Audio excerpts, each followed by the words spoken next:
ሰላም እንዴት ናችሁ የዩቲዩብ ተከታታዮች? እኔ በጣም ደህና ነኝ። እንግዲህ ዛሬ የካሮት ጁስ ጥቅሞችንና አሰራሩን ነው ይዤላችሁ የመጣሁት። ካሮት እንግዲህ በሽታ የመከላከል አቅሙ በጣም ከፍተኛ ነው። እንዲሁም የልብ በሽታን ለመቆጣጠር ይረዳል። ኮሌስትሮል በጣም ይቀንሳል።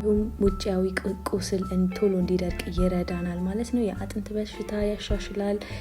ጉበትን ያጸዳል። ኢንፌክሽን ይቀንሳል። የሆድ ጋዝን ያስታግስልናል። እንዲሁም የቆዳ መድረቅንና ጠባሳን ይቀንሳል። የስኳር መጠንንም ይቆጣጠራል ማለት ነው። ስለዚህ ዛሬ ደግሞ እንዴት እሱን ጁስ መስራት እንደምንችል አሳያችኋለሁ ማለት ነው። እንግዲህ ለሱ የሚያስፈልገን 2 ተልጦ የተፈቀፈቀ ካሮት፣ 1 ተልጦ የተፈቀፈቀ ዝንጅብል፣ ግማሽ ሎሚ፣ የተፈጨ ቅርንፉድ እና ያው ለጣዕሙ ማር ነው የምንጠቀመው ማለት ነው። ስለዚህ ወደ አሰራሩ እንግባ። መጀመሪያ እንግዲህ እዚህ ጋር የላጥነውን ዝንጅብል እናስገባለን። ከዛም በኋላ የላጥነውን ካሮት እናስገባለን ማለት ነው።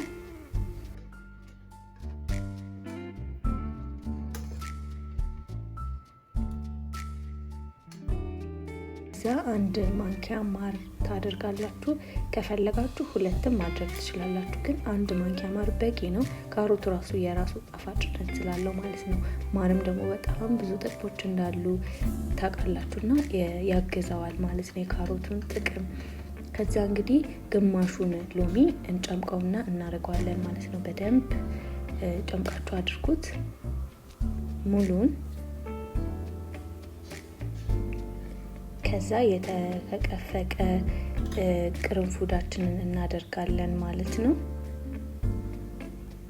ከዛ እንግዲህ ግማሽ ኩባያ ውሃ ወይም 1 ሙሉ ኩባያ ብታረጉት ጥሩ ነው። ማሽናችሁ በደንብ ያዝ ለሚያደርግባችሁ ሰዎች። እኔ እዚህ ጋር 1 ሙሉ ኩባያ ውሃ ነው ያደረኩት።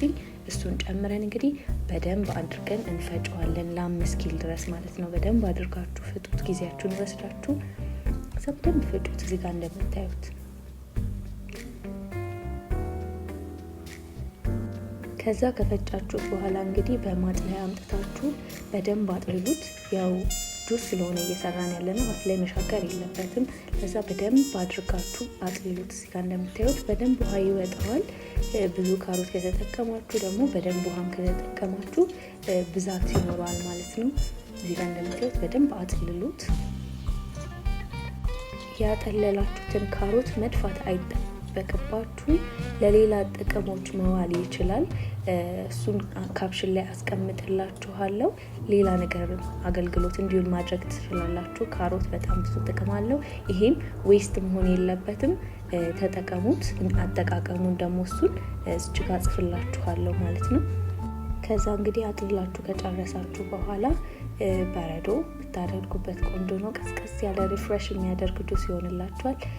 በረዶ አድርጉበት። እኔ እዚህ ጋር እንደምታዩት እንግዲህ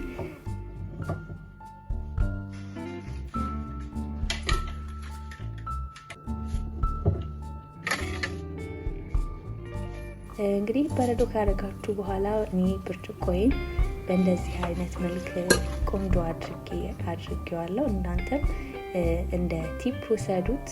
እንደዚህ ያምራል ለአይንም አቀራረቡ ማለት ነው። ብርጭቆ ላይ ስኳር አድርጌ ከዛ እንግዲህ ጁሳችን ደርሷል ማለት ነው። መጠቀም ትችላላችሁ። በጣም ብዙ ጥቅሞች አሉት። ቢያንስ በሳምንት ይሄን 3 ብትጠጡ በጣም ቀላል ነው። 3 ብትጠጡ በጣም ብዙ ጥቅሞች ታገኛላችሁ ማለት ነው። እንደምትወዱ ተስፋ አደርጋለሁ። ሰብስክራይብ ማድረግ እንዳትረሱ፣ ላይክ አድርጉ፣ እንግዲህ ሼርም አድርጉ ማለት ነው። የሞከራችሁት ደግሞ ኮሜንት አድርጋችሁ አስተያየታችሁን ብትነግሩኝ ደስ ይለኛል። እስከ ቀጣይ ቪዲዮ እንግዲህ ቻው።